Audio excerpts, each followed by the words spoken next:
I'd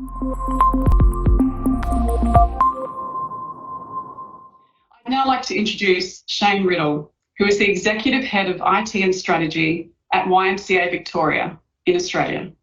So welcome, Shane. It's great to have the opportunity to talk with you today. Yeah, thanks, Kate. It's great to be here. And I have to say it's really nice to hear an Australian accent as well. Thank you. I was really inspired by how the Y stepped up to help your employees affected by COVID. And so I jumped at this opportunity to talk with you to learn a little bit more. But firstly, could you tell us a little bit about YMCA Victoria in terms of what do you do and how many members do you serve? The YMCA is a not-for-profit. We've been serving the Victorian community since 1853, so that's 167 years of history that we've been working in the community. We employ 6,500 staff, and within that we have some volunteers as well. And we work and deliver our services across over 150 locations within Victoria. Those services comprise of camps, community rec centres and sporting facilities, swimming pools, children's programs such as early learning and after school care, and as well as our youth services. And I mean, I can't think of any organisation that is not impacted by COVID-19 at this time. Can you talk a little bit about how your organisation is impacted? Like many organisations, we've been heavily impacted by the global pandemic. As of March, we had to implement significant change into the business and the way that we did our work. We had to make a difficult decision to actually close down a lot of our non-essential facilities and physical spaces, and also the buildings that we operate our back office from to be in line with the state governments and directives. So unfortunately, this meant a significant change and impact financially to us, and as a result, we had to stand down over 5,200 employees. I know the Australian government introduced a program called JobKeeper, which I understand is designed to help COVID-affected businesses keep jobs open by providing funding to continue pay for staff wages.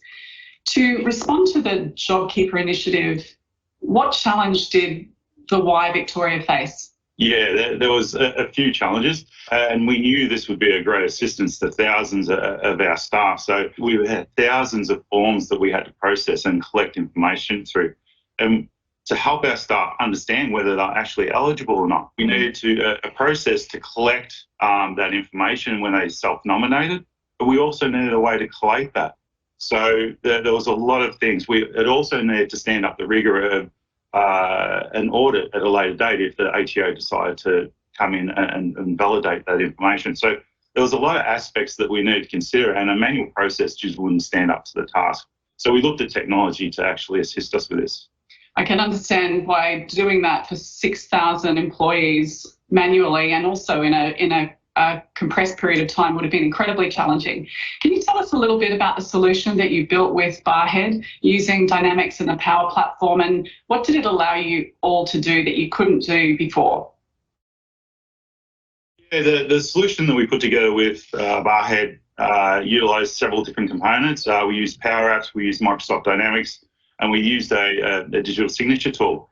First of all, we would go through and understand, based on our understanding of our employees, who may be eligible to nominate. So then we self-populated a form and allowed us to present that form to our staff, pre-populated with their information. They could validate and check that. If they were happy with that, they could then go through the process of putting a digital signature on that.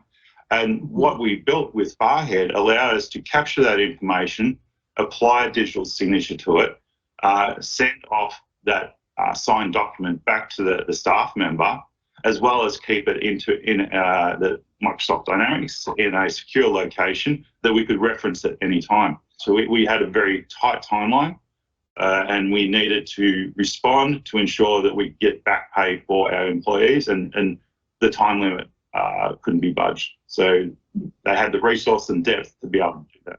What does the solution and the JobKeeper program mean for the Y Victoria? For why there's a lot of benefits that we take out of that. First and foremost is that we were able to process the JobKeeper initiative for our staff members, and they receive the payment. If we were slow at doing that, there was a risk that they wouldn't get that back payment. It's also highlighted across the organisation what technology can do for us. Well, we really appreciate your innovation, and I'm sure that your employees do too. Thank you so much for taking the time to talk with us today, Shane. I love hearing these stories and seeing the ways that nonprofits are leveraging technology to help real people in so many different scenarios. It's why we do the work we do.